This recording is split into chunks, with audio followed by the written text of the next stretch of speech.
வணக்கம். இது stories with செல்வி. உங்களுடன் தாமரை செல்வி. வணக்கம். இன்னைக்கு நம்ம கேட்க போறது சஸ்பென்ஸ் நிறைஞ்ச ஒரு English thriller, Havoc Says Hi. வாங்க கதைக்குள்ள போகலாம்.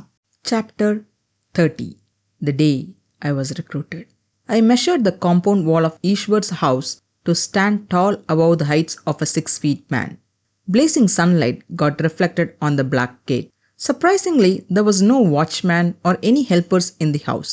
Eshwar's white Benz was parked in the shed, which was covered by the shade under the blue asbestos sheet to protect it from sunlight. To the left of the car was the door to enter inside his house. The two handles of that door were made of wooden carvings in the shape of two yalis, giving an antique look to the house. Eshwar directed me to sit on the sofa in the hall. He went inside the room where his grandfather was. I sat on the black sofa with curiosity, waiting to know the reason for this invite, and also a weird feeling of being in completely new surroundings, waiting for Eshwar to return back with his grandfather.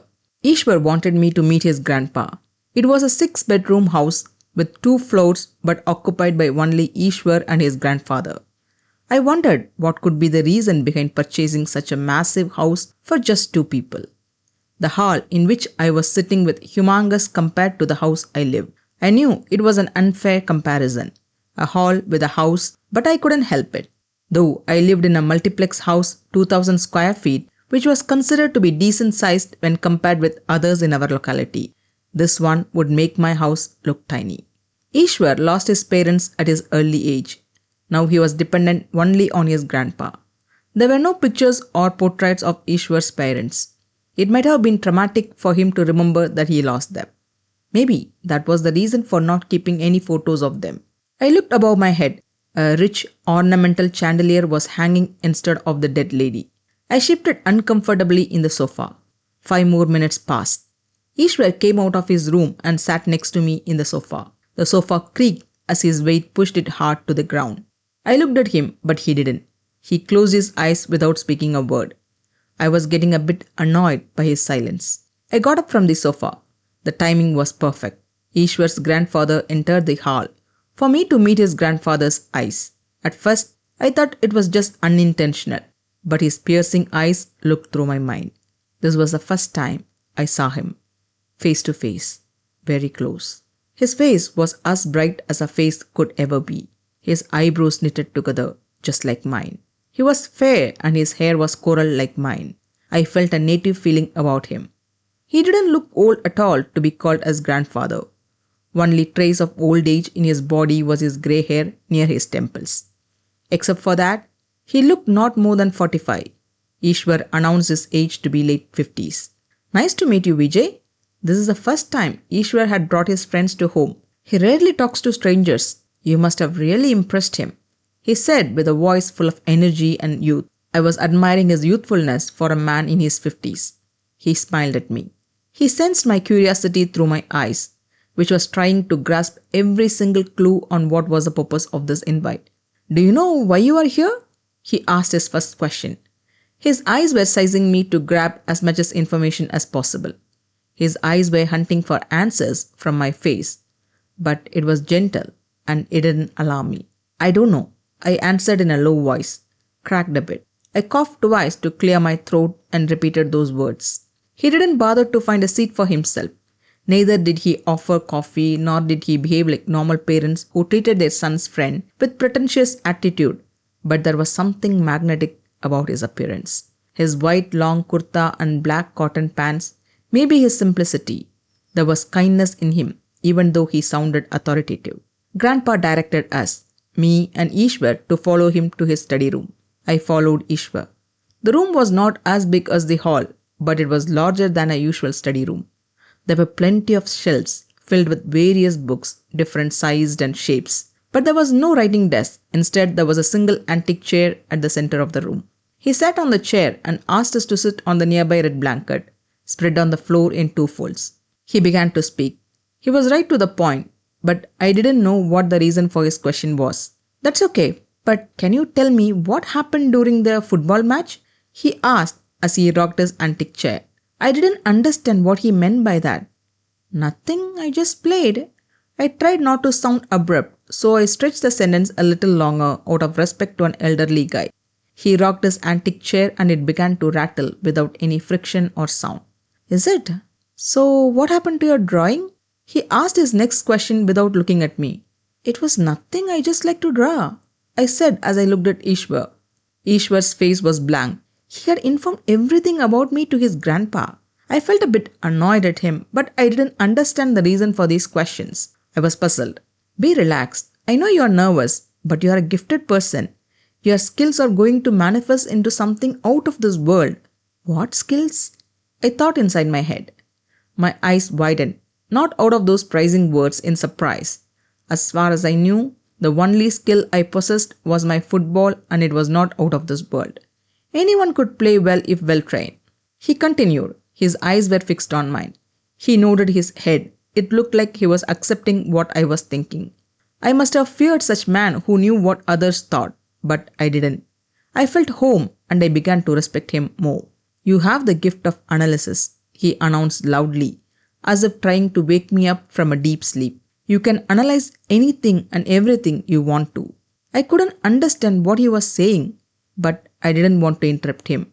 His words were interesting, and I felt some truth in it as I remembered the flash during the football match and the drawing. There was something happening to me. I knew it, but I didn't believe in it.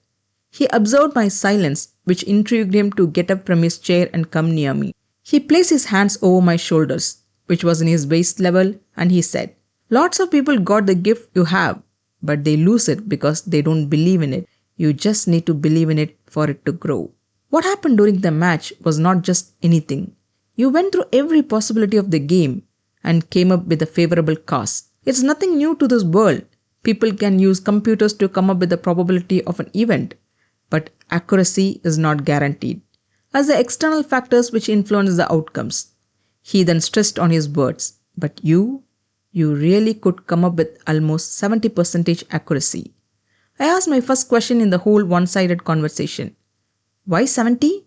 He smiled sarcastically, and then I understood it. He wanted me not to be silent, and to break my silence, he put forth such specific figure. He wanted me to get curious with that number and ask about it. It was the first time he manipulated me. You see things with your first-hand experience, but your experience is limited. And more than all this, you expect logic in everything. This is really hard to find. Mind is something like a tunnel.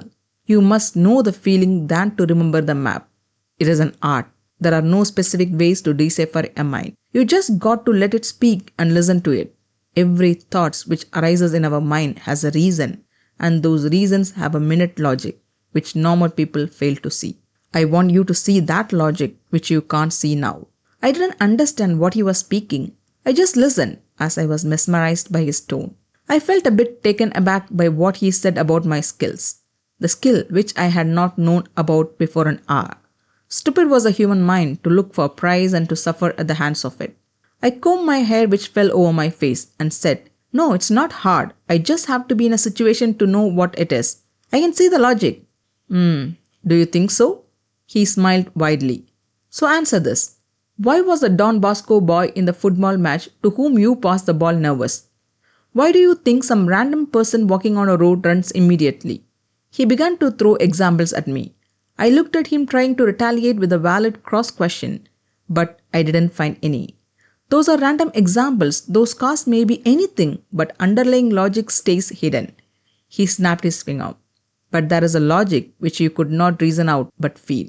You felt it, but you didn't know that you did. He opened his eyes and leaned forward in his chair. He inserted his right hand inside his shirt pocket, in his right side, and dug out a silver 1 rupee coin. This coin has 2 faces, a head and a tail. Can you predict the outcome when tossed? He asked with a smile.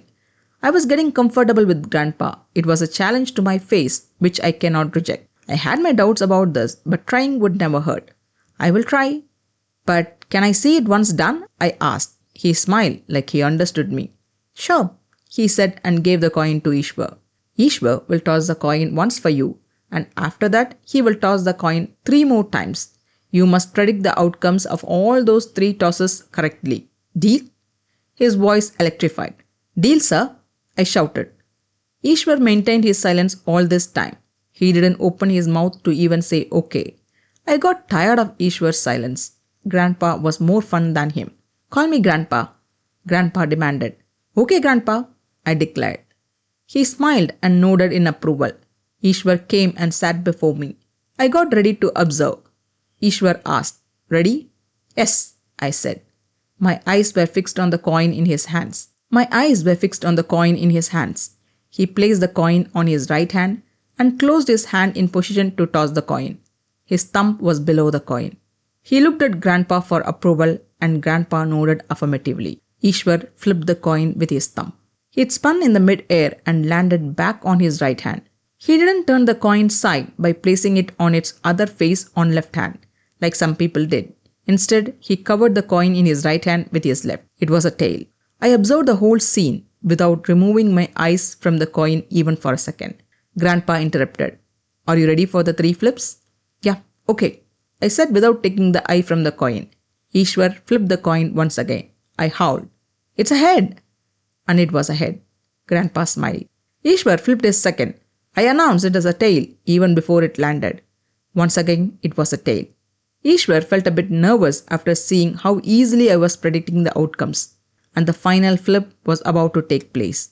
Eshwar flipped with an intention to falsify my skill. I shouted, It's a head. The coin was still in the mid-air, and when it landed, it was still a head. Eshwar's face became dull, but Grandpa ignored it. Instead, he came and sat next to me on the floor. How did you predict these outcomes? He asked. I immediately replied without thinking. I analyzed. He replied curtly.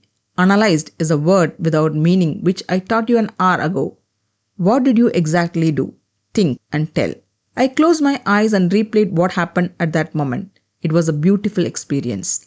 I opened my eyes and began to narrate what happened at that moment. There were a lot of factors which affected the outcomes, I said, and began to list it down. The coin's face facing the ceiling before the coin is flipped, the time taken for the coin to flip in the midair, number of flips altogether, distance traveled by the coin, the tension in his finger before he flipped, and the ease at which he can control the coin's flip, which is impossible. Eshwar had the coin's head facing the ceiling before he flipped.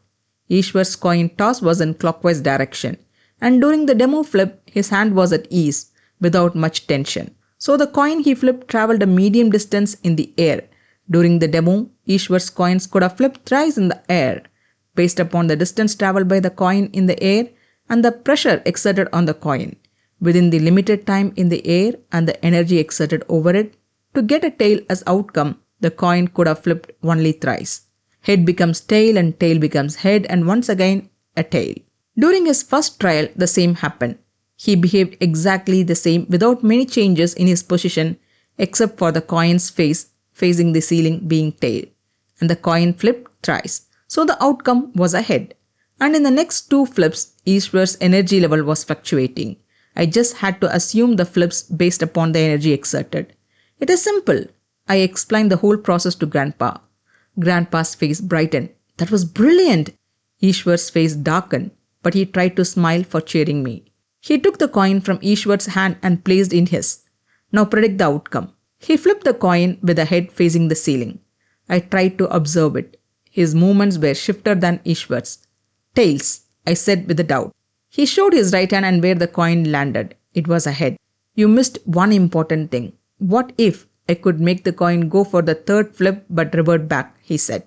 You control the energy level, isn't it? But how? I asked with amazement and curiosity. Yeah, and that's what I want you to learn from me, if you can, he smirked. Controlling the factors which will affect the outcome by means of your mind, he said, placing his finger on my forehead.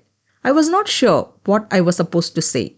Every cell in my body wanted to say yes. He was a complete stranger whom I just met some time back, but he knew more about me than my parents. I could help you attain something which can change the world you see and the world you interact with, touch the lives of people and make or unmake the existence of their happiness and sorrows.